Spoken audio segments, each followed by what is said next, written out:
Shabbat Shalom à toutes et à tous, dans le beau nom de Yahweh, ô tout Israël.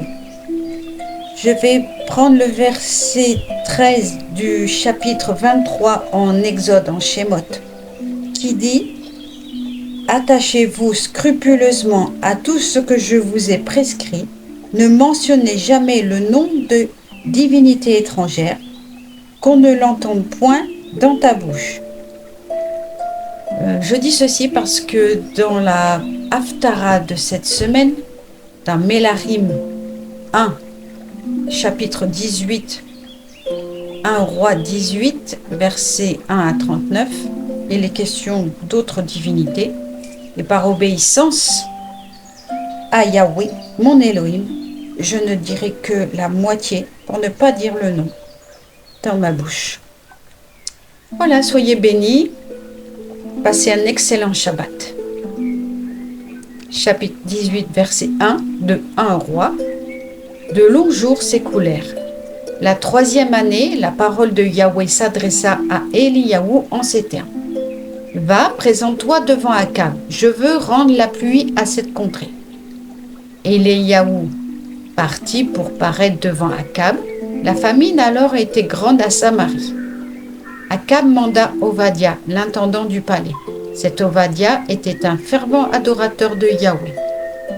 Tandis que Jézabel exterminait les prophètes de Yahweh, Ovadia en avait pris 100 qu'il avait cachés par 50 dans les cavernes et qu'il avait sustentés de pain et d'eau.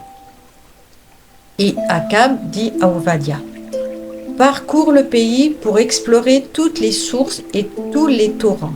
Peut-être trouverons-nous de l'herbe pour la nourriture des chevaux et des mulets, et ne perdrons-nous pas une partie de nos bêtes. » Ils répartirent entre eux la contrée à explorer.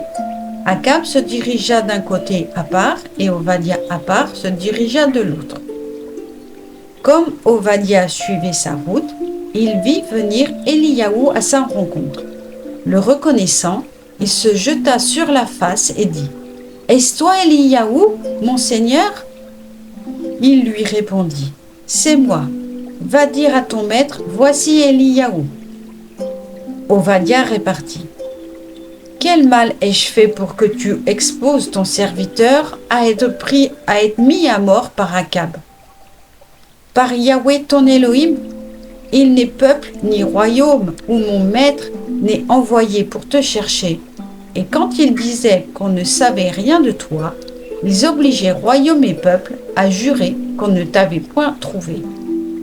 Et maintenant tu me dis, va dire à ton maître, voici Eliyahu.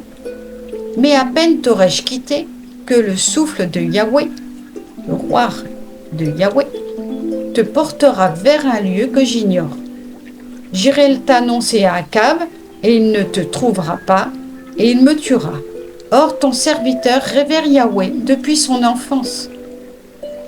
Mon Seigneur n'a-t-il pas appris ce que je fis lorsque Jézabel mit à mort les prophètes de Yahweh? J'en cachai 100, 50 dans chaque souterrain, et je les nourris de pain et d'eau. Et maintenant tu dis, va dire à ton maître, voici Eliyahu, mais il me tuera. Eliyahu répondit, par Yahweh Sébaoth, dont je suis le serviteur, aujourd'hui même, je paraîtrai à sa vue. Ovadia alla rejoindre Akab, qu'il mit au courant, et Akab alla au-devant d'Eliyahu. En apercevant Eliyahu, Akab lui dit, « Te voilà donc, perturbateur d'Israël. » Il répondit, « Ce n'est pas moi qui ai jeté le trouble en Israël, c'est toi et la maison de ton père, puisque vous avez déserté les mitzvot, les lois de Yahweh, puisque tu as adopté le culte des Bas.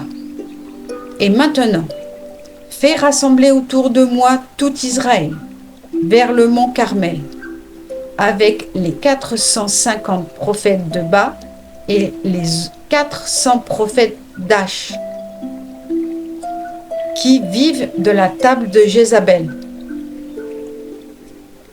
Akab envoya des ordres parmi tous les bénis Israël et rassembla les prophètes sur le mont Carmel. Eliyahu s'avança devant tout le peuple et s'écria: Jusqu'à quand clocherez-vous entre les deux parties?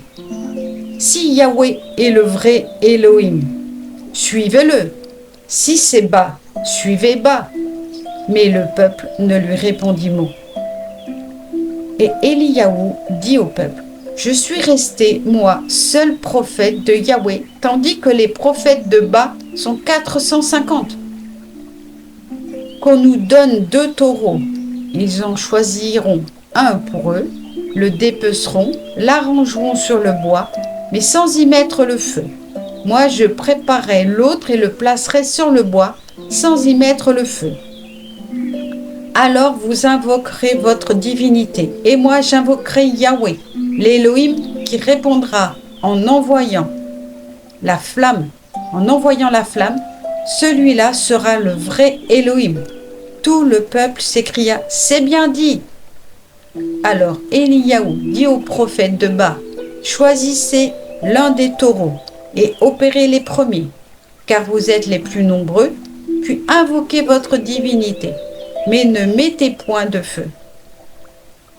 Ils prirent le taureau qu'il leur avait laissé choisir, l'accommodèrent, invoquèrent Bas, puis depuis le matin jusqu'à midi, en disant: Exauce-nous. Mais point de voix, point de réponse. Et ils se démenaient toujours autour de l'autel qu'on avait dressé.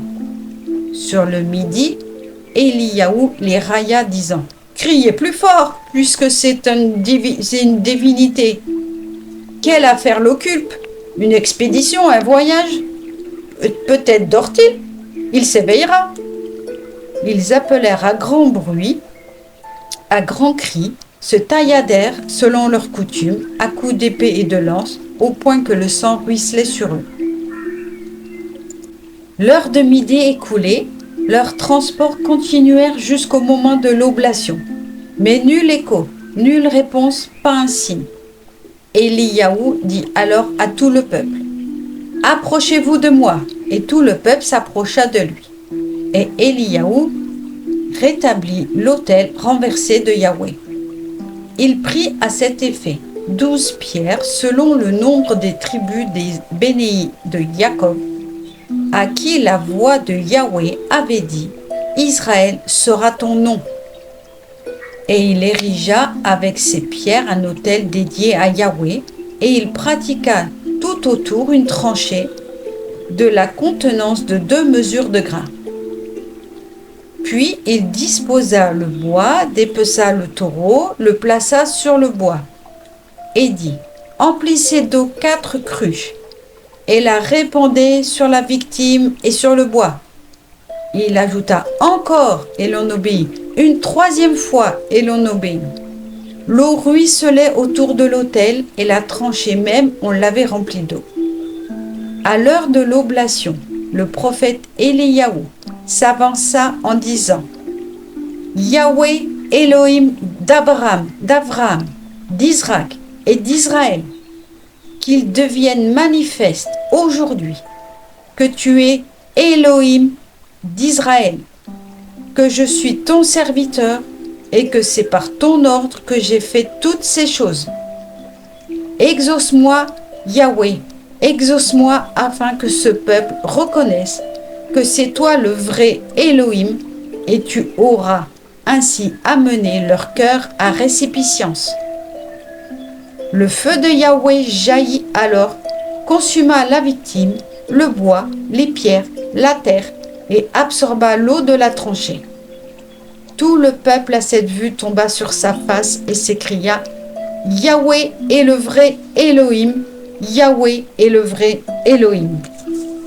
Amen, alléluia, béni soit ton saint nom Yahweh, pareil en Yahshua, le Kohen Agadol, celui qui nous accompagne. Béni sois-tu, Père. Je vous souhaite de passer un bon Shabbat dans la présence de notre Elohim Yahweh, dans l'étude de sa parole, dans le rapprochement avec lui, dans son intimité. Béni soit son saint nom à tout jamais. Soyez tous bénis, ainsi que vos bien-aimés, par et en Yahshua le Mashiach. Amen. Alléluia.